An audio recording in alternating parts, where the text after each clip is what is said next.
grève à Air France, trafic en hausse ce lundi. Bruno Le Maire met les salariés en garde. Lire aussi.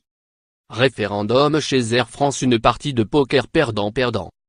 Il s'agit du taux d'annulation le plus bas enregistré depuis le début du mouvement pour les salaires en février, à égalité avec le 3 mai, où une érosion de la mobilisation du personnel avait aussi été constatée.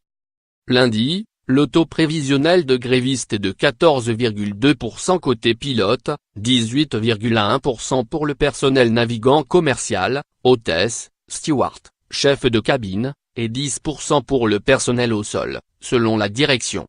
À titre de comparaison, les pilotes étaient en grève à plus de 21% en vendredi et à près de 19% le 3 mai. En février, mars et avril, leur participation a oscillé entre 27% et 36%.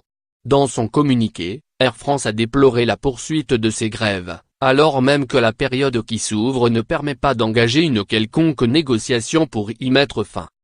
Lire aussi. Air France KLM, un conflit social déjà coûteux.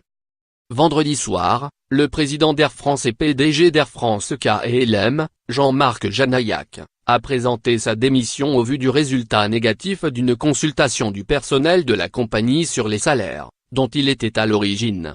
Son projet d'accord salarial pluriannuel mis sur la table pour mettre fin au conflit a été rejeté par 55% des salariés ayant pris part au vote, 80% de participation. Une 15e journée de grève est programmée mardi par l'intersyndicale d'Air France, qui se réunit lundi après-midi pour décider des suites du mouvement, selon un participant. Le ministre de l'économie, Bruno Le Maire, a averti dimanche sur BFM TV que l'État n'était pas là pour éponger les dettes d'Air France KLM, dont la survie est en jeu selon lui. Il a estimé que la priorité était le rétablissement du dialogue social et de la compétitivité pour permettre d'affronter la concurrence internationale dans le transport aérien.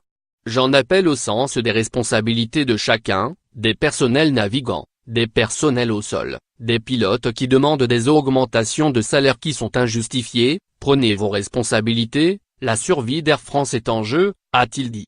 Quand on a le niveau de rémunération actuel des pilotes, que l'on sait que l'entreprise est en danger, on ne demande pas des revendications salariales aussi élevées. Le conseil d'administration d'Air France KLM a demandé à Jean-Marc Janaillac d'assurer ses fonctions jusqu'au 15 mai, date à laquelle une gouvernance de transition doit être mise en place. Lire aussi. Air France, le départ de Janaillac laisse le groupe sans plan de vol.